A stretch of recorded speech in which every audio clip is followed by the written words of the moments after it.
Welcome to Private Club Radio, your weekly source for industry education, news and discussion. Broadcasting from Tampa, Florida, ladies and gentlemen, here is your host, Gabriel Aloisi. Well, we've got a really exciting gentleman joining us today, all the way from Scotland. His name is Bill Donald, and he is the general manager of Loch Lomond. If you don't know Loch Lomond, it's basically the Augusta of Scotland. It's an extremely exclusive private club where 40% of their members come from other parts of the world and fly in on their private jets. They're picked up in a Range Rover and brought to the club, and it's that sort of place. Now, the interesting thing is that Loch Lomond wasn't always that successful. In fact, about 8 years ago, the club was in pretty dire trouble. And that is when Bill came in and really turned things around. And so on this episode, we're going to discuss what that turnaround was like, what it's like running a club so exclusive where you have members coming in from all over the world, and some leadership lessons from a man who really has done it right. I think you're going to enjoy this interview that's coming up in just a few minutes. Now, before we bring Bill on, I would just want to remind you about some of the fine folks who make this show possible. If it wasn't for them, likely this show would not be coming to you each and every week. First off, Peter Nanula and Concert Golf Partners, who are injecting fresh capital into private clubs all over the United States. If you know of a club that is in need of a renovation and they don't have the money, or they're about to assess the members and the members are leaving, that is the perfect club out there to speak with Peter and his team to see if they can help.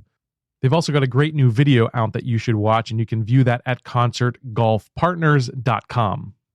One of our newest show partners, Justin Bear and Member Text, help clubs communicate better with their members and with their staff.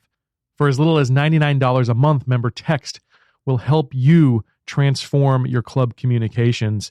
Check them out at membertext.net. Lastly, I'd like to give a big shout out to the National Club Association, Cindy Vizza, Henry Wallmeyer, Joe Trauger, and the rest of the team who do a fantastic job serving this industry, going to bat in Washington, D.C. for the private club industry. In addition, they put out some fine publications and do some amazing educations, including their national conference each year. So check them out at nationalclub.org. But if it wasn't for those folks, this show would not exist. And the reason I've chosen the partners I have is because I really feel like they are doing exceptional work in our industry, and they are people of character and of integrity. And lots of people have come to this show to try to sponsor the show over the years that I've said no to.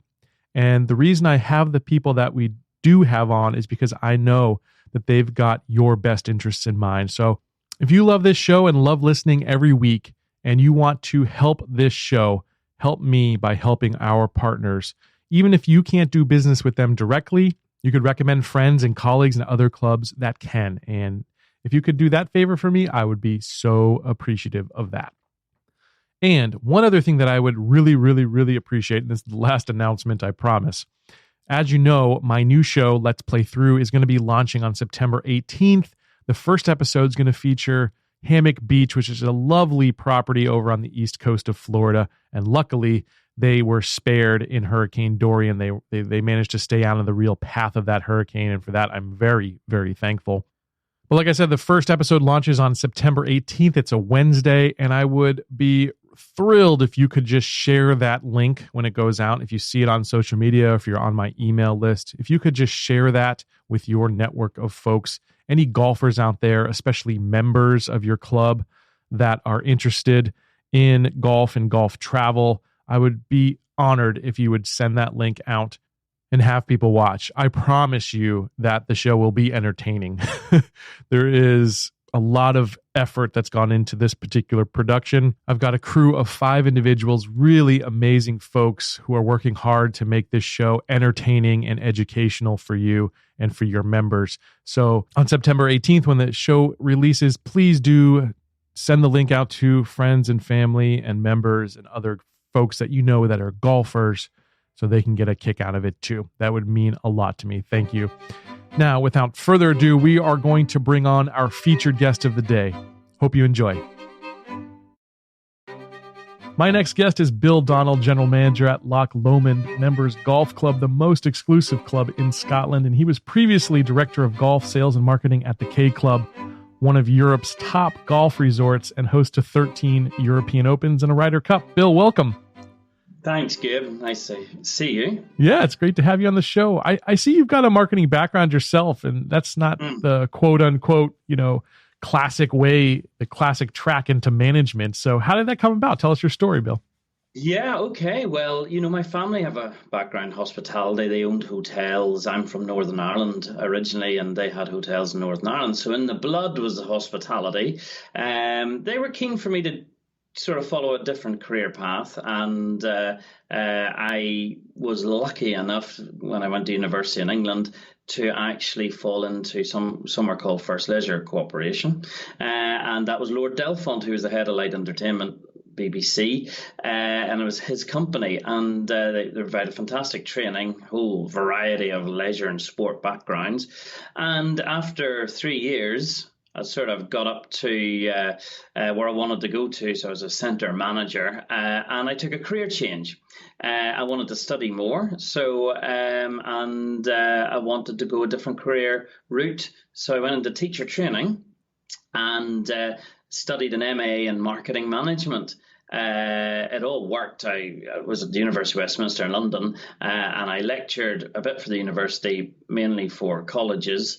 And then I fell into working for the Chartered Institute of Marketing, lecturing on the advanced course and intermediate and certificates, so 3 levels. So all of a sudden I got surrounded by marketing. It was the 90s, and marketing was still relatively fresh and trying to be understood. And I guess there's one particular author that I can remember called Faith Popcorn, who's from America, and she had written a book on how people were going to move into gated communities, and car sharing was going to be something that wouldn't happen as much as it should do, because people want their own space and they want their own security. And I remember being, pretty impressed that she seemed to be ahead of the game, because I guess more and more of that sort of thing is happening. So it was an interesting idea, interesting time for marketing, and I fell into it. Wow. Yeah. Did you fall in love with it? What do you think? Yeah. No, I did. I did a dissertation on the customer loyalty, and there was just something vibrant about it. It was changing, ever changing. Loyalty cards had just been produced, and I guess it was a freshness, whereas your other classic finance, HR, in much more sort of steady platform. I guess you got rules and regulations, if you like, and marketing was an open book, I felt. Sure. And how did you make that transition from the marketing side into the golf world? Yeah, well, there I was lecturing away in London, and I got a phone call out of the blue, and Price Waterhouse, as they were then, it became PricewaterhouseCoopers, interviewed me at East Midlands Airport, of all places, with a job of a golf general manager back in Ireland. I weighed it up. My parents said, no way, you're not coming back there. We're getting elderly. Not that they dislike me or anything like that. It's just that they really loved the idea of me teaching. They thought it was a noble career. But something told me to take the job. They sold it to me. I knew the club well.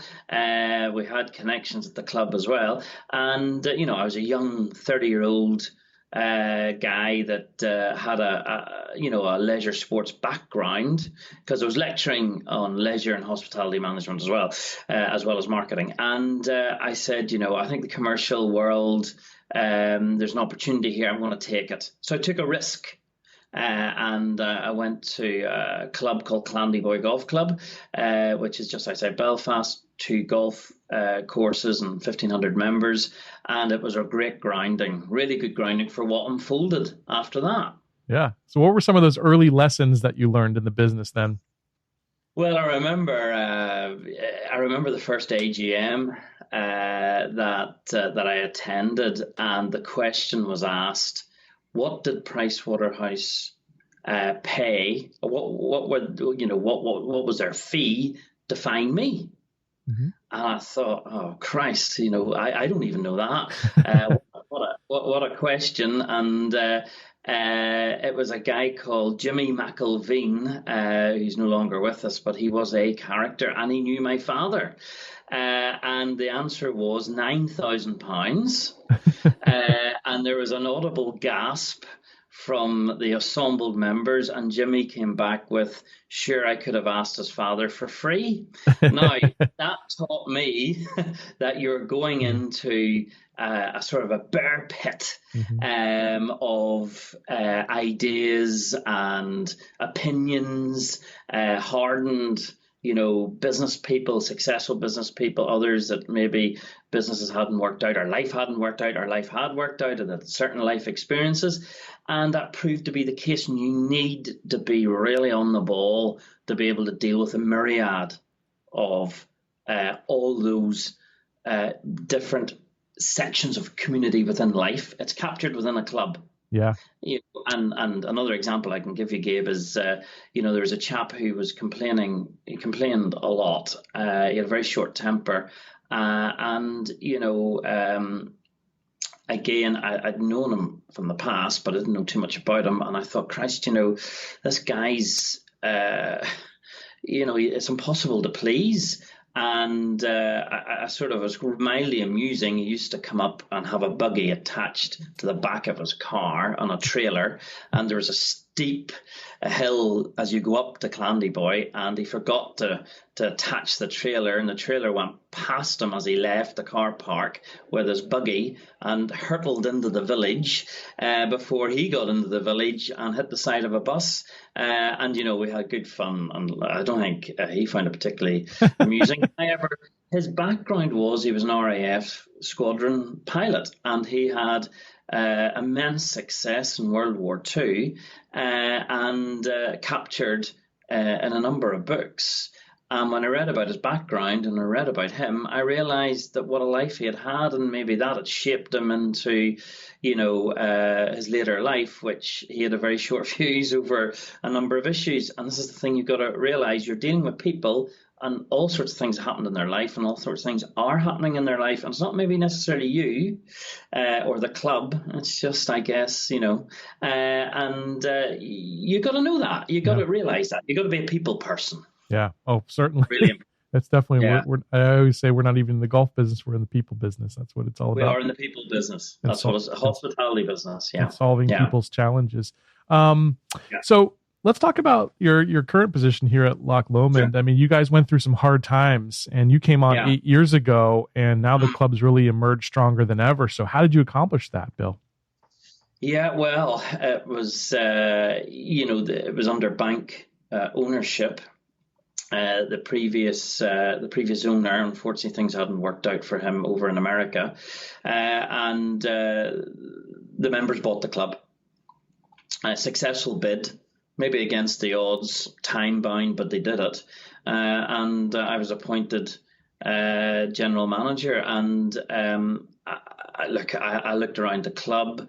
It's nice to reflect back. There's certainly the payroll percentage was very high.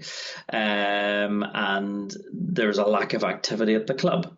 Events was something that didn't really happen. And it was a ghost town. I can remember a number of days in April where there's no members or guests here. So we said, how are we going to make this work? Because everybody asked me about financials. Everybody asked me for the first 3 years. The only question was finance. Was the club going to work? We started with 350 members. It was 40,000.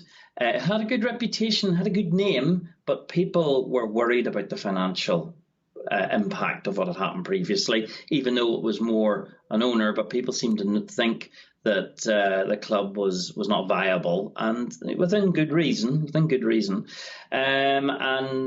So we set an aggressive campaign, and it was really fell into the marketing background that I had to put together brochures, because the only people we could market to were the members. Members are allowed to bring a group on a Monday and Tuesday to play golf. And quite quickly, we started to see some real traction. We had 43 rooms at that particular time, which is unusual for a private club of high-end quality. We've now added another 8 rooms to the club, a new lodge at 3.2 million. So that tells you how busy we've become. And it's the connection with the members. We connected with the members. So we presented Loch Lomond, and members looked at how they could use Loch Lomond the way that they saw it. Mm-hmm. So whether it was their daughter getting married, or whether it was a celebration of their mum's birthday, or whether it was a golf client day, we set out the stall and people started to cherry pick what was important to them. Mm-hmm. And we turned it around from losing a substantial amount of money. It's now £1 million sort of EBITDA, which is amazing. And our membership's full, and it's 135,000 to join. So it's now 600 members. And I guess the confidence was just breathed into the club. Now we're left with a situation about phase 2 mm-hmm. and how to improve what we offer. And that is as much a challenge as the first phase. Sure. And that's where we have to ask ourselves critical questions, on the team, and try to provide the solutions. So, I think it's important to keep evolving. Yeah, no, you're absolutely right. But congratulations on that turnaround. That's really special story. Now, for folks who hear, I have a lot of audience in the United States, and maybe they're not familiar with your club as well. But I mean, you're extremely private. I mean, you're almost kind of like the Augusta of Scotland, right? Would you describe it that way? Yeah. Yeah. Well, that's how a lot of the press do. Sure. And I'm happy to take that. Yeah. Well, you're in a country where you can play some of the best golf, and it's open to the public. So what's that like? What's it like being an extremely private club in a country where there's not so many of those? Yeah, that's interesting. A few people have had a debate with me about this when I've been outside of the club and giving their opinions, forthright opinions.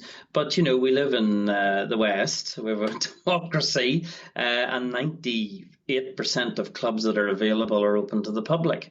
So therefore, the choice.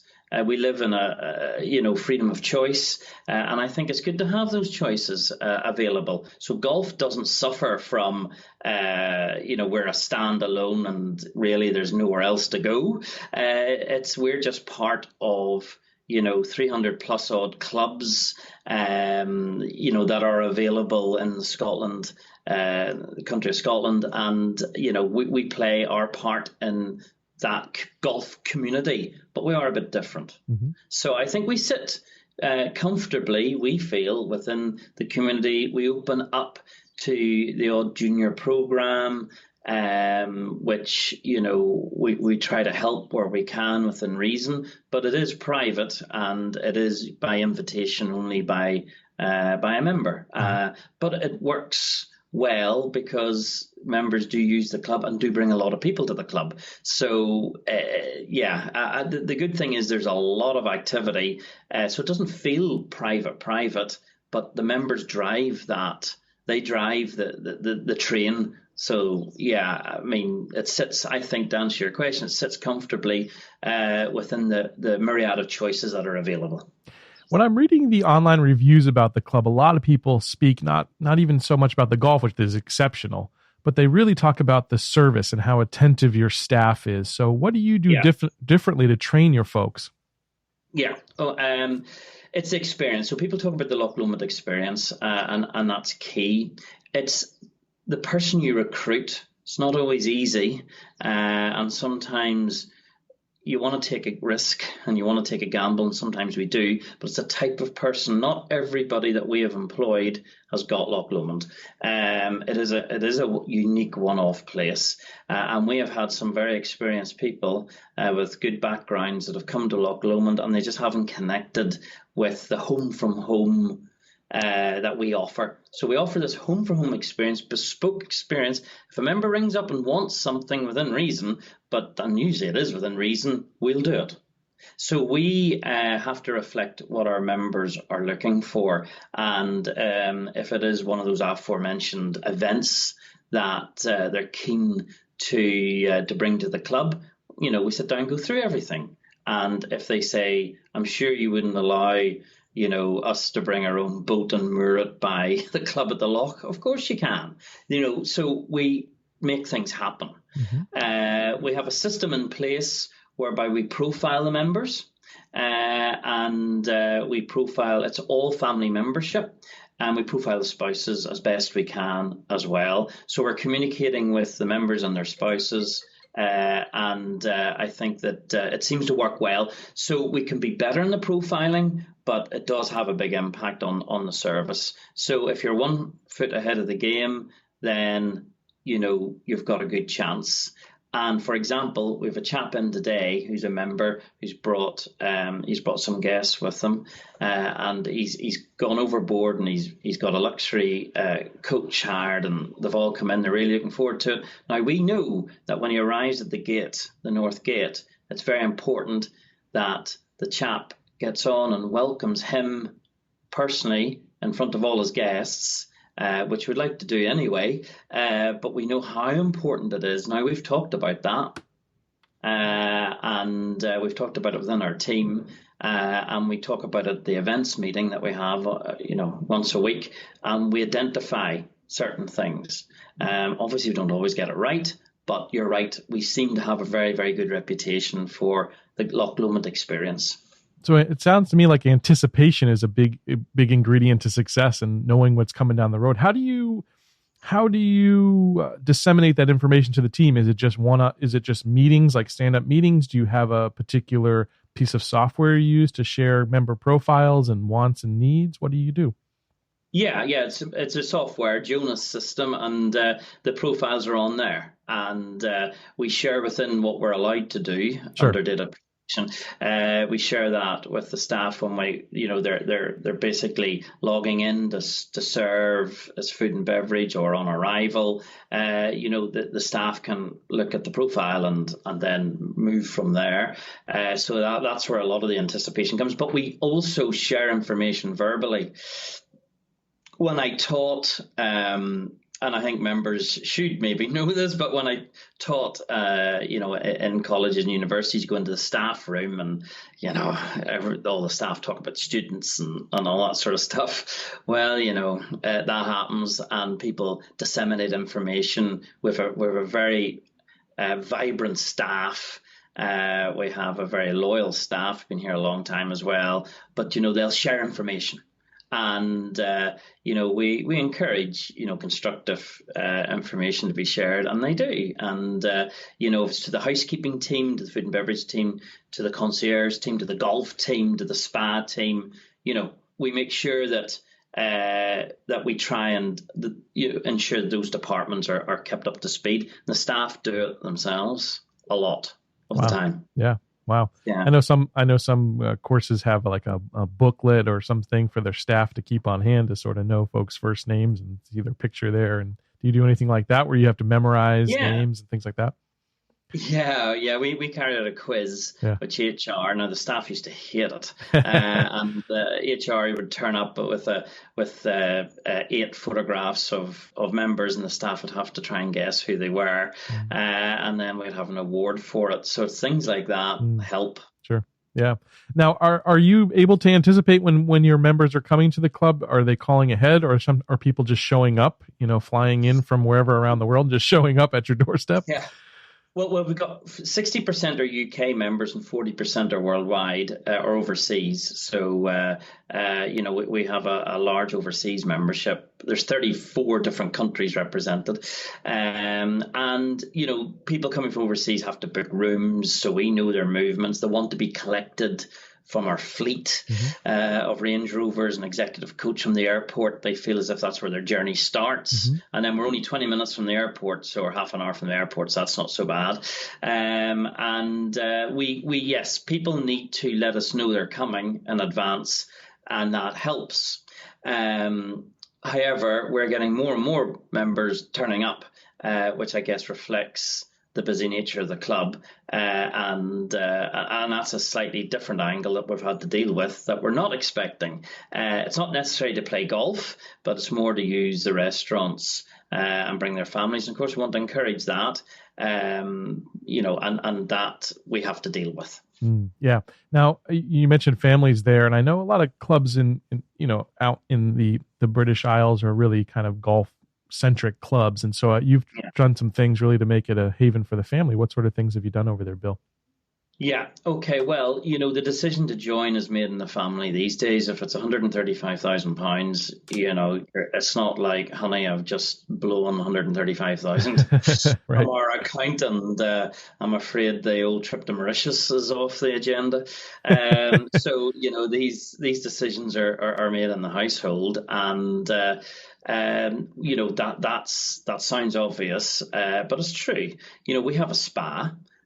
We have country pursuits, clay pigeon shooting. We're surrounded by probably one famous loch in the world, at Loch Lomond. So there's boating activity as well.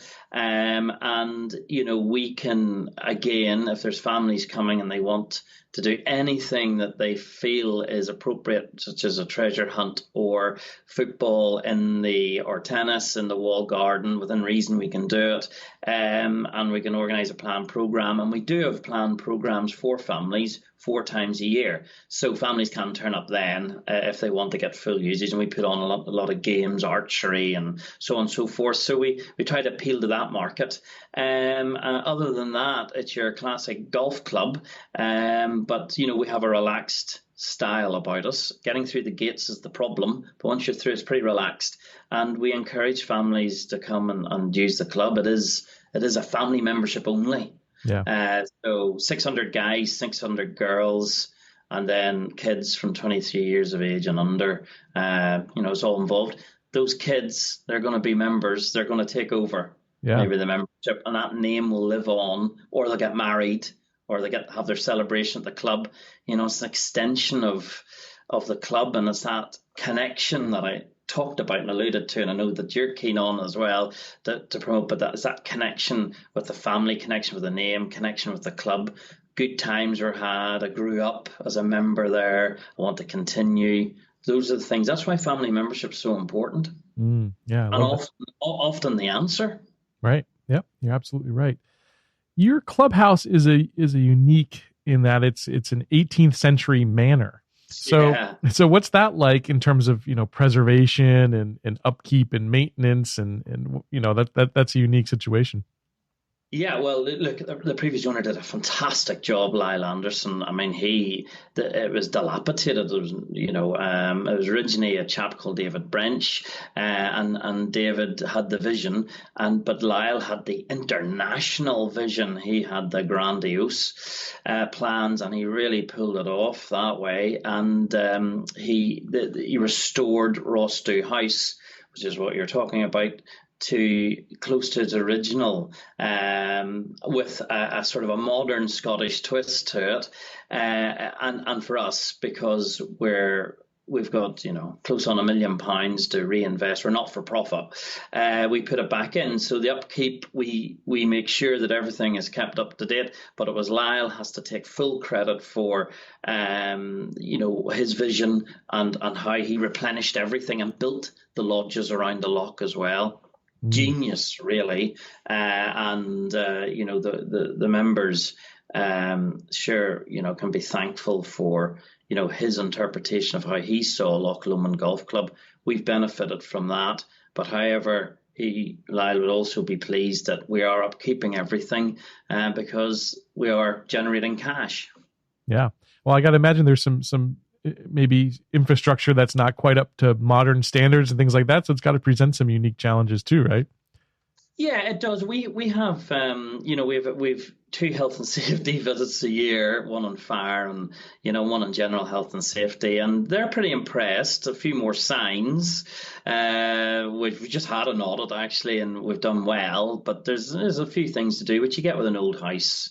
But it's been brought up to speed to modern day standards. So, we don't, the challenges are less than what you think.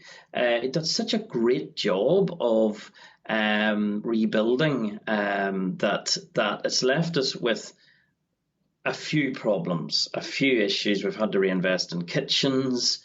If we do have a large group, sometimes the locker room, which is legendary here at Loch Lomond, can get busy. It's not maybe designed for a busy nature golf club course.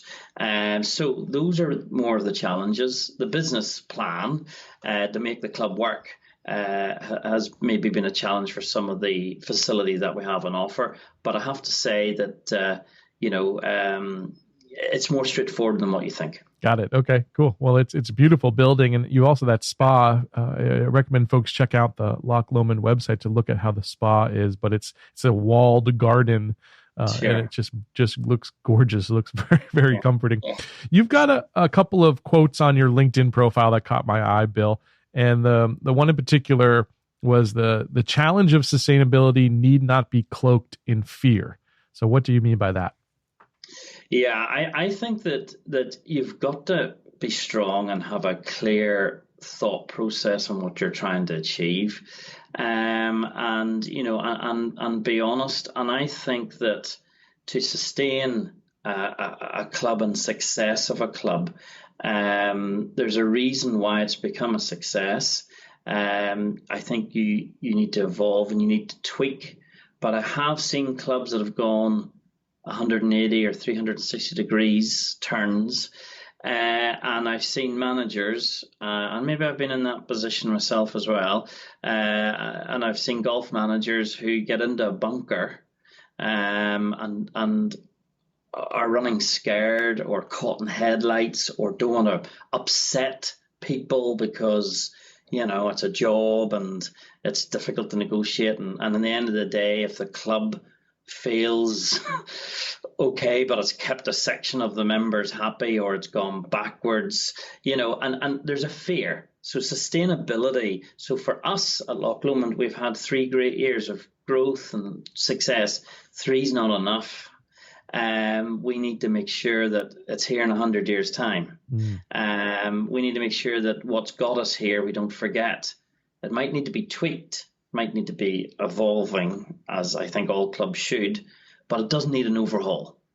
And I think that by fear, I think that sometimes a club, and all clubs I think are the same, you can have sections of members that maybe want to use it in a different way, that the current way the club is doesn't suit them. Yet they don't want to lose that link with the club, and maybe they need to make a mature decision. I would suggest that maybe it's not the right club for them. I mean, I'm a member of a club, and I've joined it for particular reasons and suits me. I think that debate happens at Loch Lomond, and I know that debate has happened in other places that I've been to.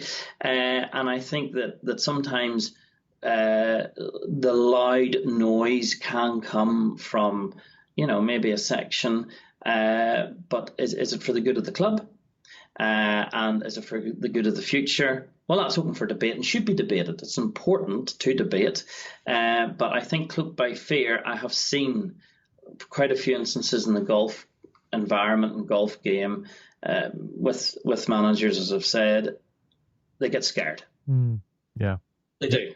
Right. And, and it's tough. It's a tough job, So that's what I mean. Can be cloaked by fear, so you start to get defensive. Right. And what's got us to where we are? We've been progressive and offensive, been on the offense. Do we get back? Do we become a bit more defensive? There's a danger of that. Sure. But hopefully not while I'm here. How do you strike that balance of evolving versus staying true to the past and the traditions of the club? Yeah, that's a great question. I mean, you must never forget the ethos of the club is key. But when I think about my father, I'm sure when we all think about our fathers and grandfathers and whatever, sometimes history gives you a black and white view on how they viewed life and their clubs. But actually, when you boil it down, they took risks. They had to take decisions that were, maybe their father wouldn't have maybe approved, or mother, or whatever. And it's all part of modern society. And, we live our lives differently. We have, younger members coming in. Golf's a problem attracting younger members. It's going to have a major problem if, a certain element of the membership, which could be older, Same applies if it's a younger element and isolates the older members, but the older members, say for this example, you can't isolate or forget what's going to attract people to your club, and you're holding on to principles that maybe have become redundant. And there's obviously things like dress policies and stuff like that, but maybe they become redundant. And what is the ethos of the club? Is the ethos of the club the clothes that you wear? I'm not so sure about that. I think the ethos of the club's camaraderie. And, the ethos of the club is along the lines of hail fellow, well met, connections, embracing life, empowering. Those words, not a strict standard, this is how you need to live your life. So well said, Bill. I love it. That's how I say it. I think you're right on. Yeah. I think that's a perfect way to describe it. One last question for you before I let you go. What gives you the most gratification when you walk into Loch Lomond in your job? Yeah, I think that, see the smiles on staff and the good fun we've had. We've just organised cruise trips for the staff. Actually, it's happening at the moment. So they're going out and they've got a few drinks and crisps and nuts, and they're going around Loch Lomond. And, the smiles on their faces, the members, seeing them for maybe the only time you're going to see them in the year, and their families, and how people are growing, getting bigger and whatever, or older, and the nice comments we receive. That is what the buzz we get, is the plaudits and the people having a good time. I'm absolutely, you ask anybody that knows me really well, and friends, and everybody else is very close to me, they know that I like people to have a good time. Whether it's I'm having a party in the house or whatever, I like people to have a good time. And equally, if I feel as if members aren't connecting or sort of getting it, which is far and few between here, then there is a sense of sadness in that, because you want everybody to enjoy it. But that's something you do have to tackle, and you do have to be proactive about. But it's everybody together as a family, having fun, enjoying it, walking out with a smile on their face. That's the key. That's what keeps me coming back. That's great. That's what it's all about. Yeah, I always think that we got to not take our jobs too seriously sometimes. It sounds like you got the right perspective there, Bill. Thank you so much. I know your time is so valuable. Thank you for coming to join me here on Private Club Radio, Bill. No problem. Thanks, Gabe. Thanks for having me. Well, that's a wrap here on Private Club Radio, episode 193. We're getting close to that 200 number. I'm excited. We're going to do something special for the 200th episode. Don't forget to tune in to Let's Play Through on September 18th. I'll catch you back here next week. And until then, here's to your membership success. Private Club Radio is brought to you by Concert Golf Partners, helping to preserve and enhance private golf and country clubs. Concert Golf has the capital, expertise, and private club hospitality experience to help upscale private clubs achieving long-term success and membership growth. For 25 years, Concert Golf has allowed private club members to focus on simply enjoying their club. Visit concertgolfpartners.com to learn more about the recapitalization process.